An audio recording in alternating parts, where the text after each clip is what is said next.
A'udzu billahi minasyaitonir rajim. Bismillahirrahmanirrahim. Alhamdulillah wassalatu wassalamu ala Rasulillah wa ala alihi wa ashabihi wa man tamassaka bi sunnati ila yaumiddin, amma ba'd. Assalamualaikum warahmatullahi wabarakatuh. Mga kapatid sa pananampalataya, sa mga sandaling ito, samahan niyo po ako sa maikling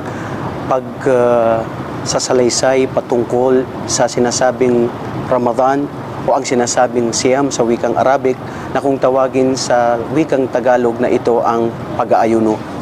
Una, ano nga ba ang sinasabi patungkol sa sinasabing Ramadan? Saan hinango ang Ramadan? Ayon sa mga pantas, ang Ramadan ay hinango ma'akhudatu min kalimat Ramad, wa ma'anahu harun hijaratun bisyiddatil har asyams.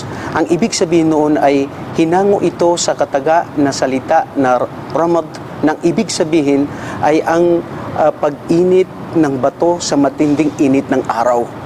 So dahil ang mga Arabo noon, ang mga kapanahunan, pinapangalangan nila na aayon doon sa kung ano yung pagkasalukuyan na nangyayari o nararamdaman nila sa oras na yon. Pero hindi nangangahulugan ng ibig sabihin ng Ramadan ay ito ay sa matinding tag-init. Dito nga lang sa sinasabi natin sa gitnang silangan, mainit ngayon dahil malapit ng Ramadan, pero hindi nangangahulugan ay laging itong mainit dahil makikita natin sa ibang mga lugar, sa Europa, sa Australia at sa ibang mga sinasabing kontinente dito sa mundo na ang buwan ng Ramadan ay ganun din, ay taglamig. So, ayon din sa mga pantas, sinabi din nila dito sa sinasabing Ramadan ay kinango din ito sa salita na Ramad yasumu arab bidsiddatil atash. Kinuha din ito sa hinango sa salita na pag-aayuno o pagpigil sa tindi ng init o sa tindi ng pagka-uhaw ng isang tao. So ito ang ibig sabihin ng salitang katagang Ramadan. Samantala ang sinasabing siyam, ang isinasabing siyam mga kapatid ay ang sinasabi na al-imsak fil lugha, bil itlaq. Nang ibig sabihin ng imsak ay ito ay ang pag-iwas. So itong pag-iwas na ito mga kapatid, makikita natin ayon sa mga pagsabi ng mga pantas na al-imsak bijami al-mafturat min al-akl wa sharb min tulu'i syams ila ghurubi syams. Kung ito ang sinasabi na ang pagpapaliwanag nila sa sinasabing siyam, ay ito po yung sinasabi na ang pag-iwas sa lahat ng uri ng pagkain o inumin o ang pakikipagtalik sa asawa, magmula sa sinasabi nating fajr, sa bukang liwayway at sa takip silim sa sinasabi nating sa maghrib. Ang mga pantas, ang apat na mga imam, nagkaiba-iba sila ng kanilang pagpapaliwanag.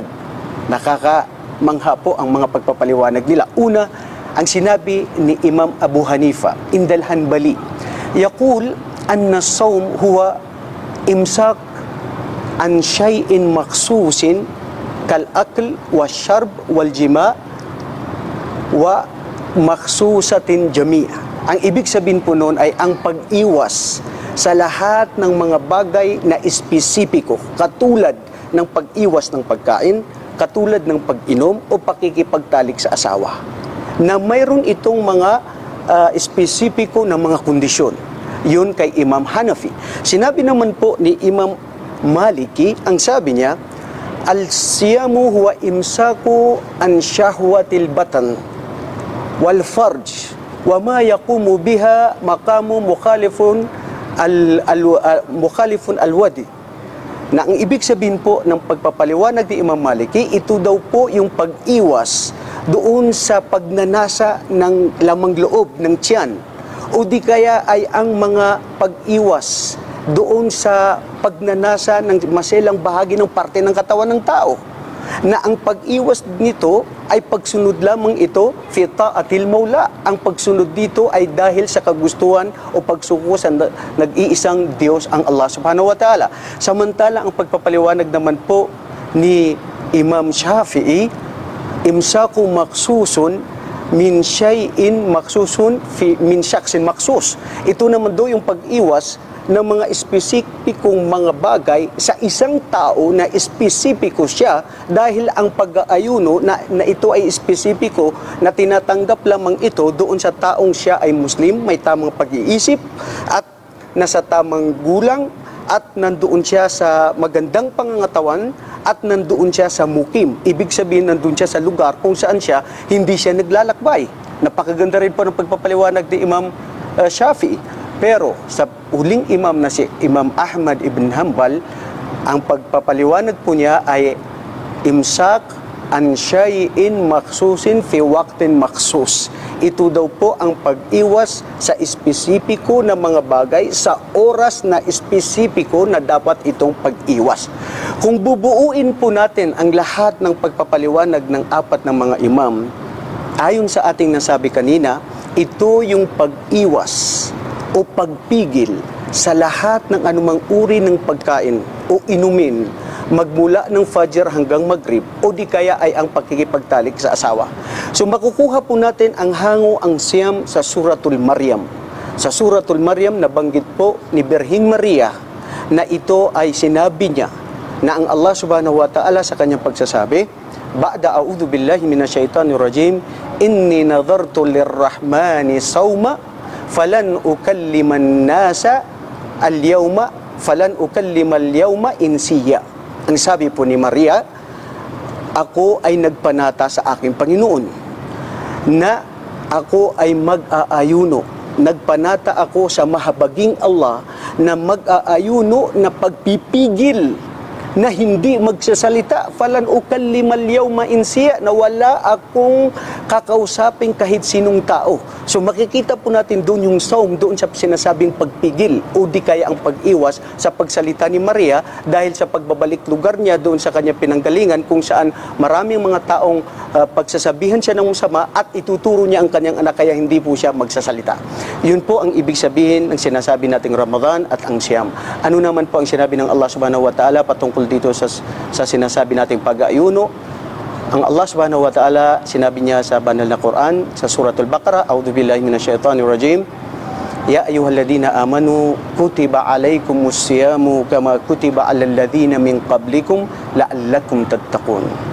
Isang aya lamang po, sura na matatagpuan natin sa banal na Quran, ang patungkol sa pag-aayuno na ito ay kasama sa mga limang haligi ng Islam ay ang pag-aayuno. Ayon sa ibig sabihin sa pinakamalapit sa wikang Tagalog na ating sinabi kanina, ang Allah ay tinawag niya ang lahat ng mga mananampalataya. Ya ayyuhalladhina amanu, o kayo na mga mananampalataya, ang pag-aayuno ay itinalaga ko sa inyo o ipinag-uutos ko sa inyo kama kutiba alladhina min qablikum, katulad ng aming pag-uutos sa mga nauna sa inyo, la'allakum tattaqun. Ano po? Dahil dito natin makukuha ang sinasabi nating at-taqwa, la'allakum tattaqun.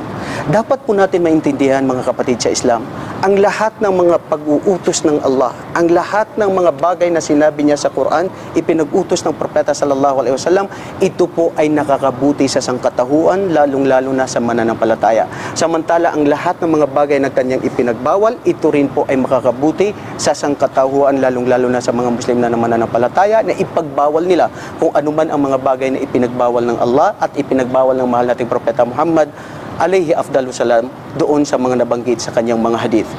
So dito po sa sinasabi nating pag-aayuno, mga kapatid, nalalapit na araw na po na darating na naman po tayo sa buwan ng pagsasanay. Subhanallah, mga kapatiran, isipin natin sa isang taon na iginugol natin ang buhay natin halos sa ating trabaho, sa ating opisina, sa ating mga mahal sa buhay, sa lahat ng mga makabundong ito na nakikita natin. Dumating ang panahon, dumating ang buwan kung saan tayo ay inaanyayahan, ipinag-uutos sa atin na manumbalik sa Allah at mag-ayuno at magtiis para sa Kanya. Dahil ang ayon sa Propeta Muhammad alayhi salatu wasalam sa hadith na matatagpuan sa Bukhari at Muslim na sa pag-uulat ni Abi Hurairah radhiyallahu anhu anna Rasulullah sallallahu alaihi wasallam qala, man sama Ramadana imanan wa ihtisaban ghufira lahu ma taqaddama min dhanbi. Ang sino man mag-ayuno sa buwan ng Ramadan na buong puso na paniniwala sa Allah, ito ang lahat ng kanyang mga kasalanan ay papatawarin ng Allah subhanahu wa ta'ala. Mga kapatid, dumating tayo sa buwan kung saan sabi ng Propeta alayhi salatu wasalam, nabanggit sa Bukhari at Muslim, alladhi sahahahu Albani, ja'akum syahrul mubarak, fihi laylatun khairun min alfi syahr. Dumating sa inyo ang buwan na ibig pinagpala, kung saan nandito ang isang gabi na mahigit ang katumbas ng halaga niya sa paggawa ng mabuti, pagbasa ng Quran o lahat ng mga mabuting gawain, na kasing tumbas ito ng 1,000 buwan. Mga kapatid, buwan kung saan dapat tayo ay masanay natin ang sarili natin.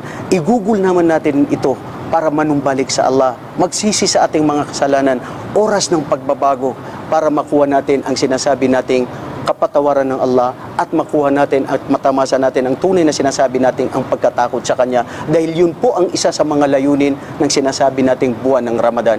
Marami pong mga benepisyo ang patungkol dito sa buwan ng Ramadan. Kung ano man makukuha natin dito, magbigay lang po tayo kung saan dito ko bibigyan diin ng ating maikling pagpapalagana patungkol sa buwan ng Ramadan. Una po ay makukuha natin dito at taqwallah.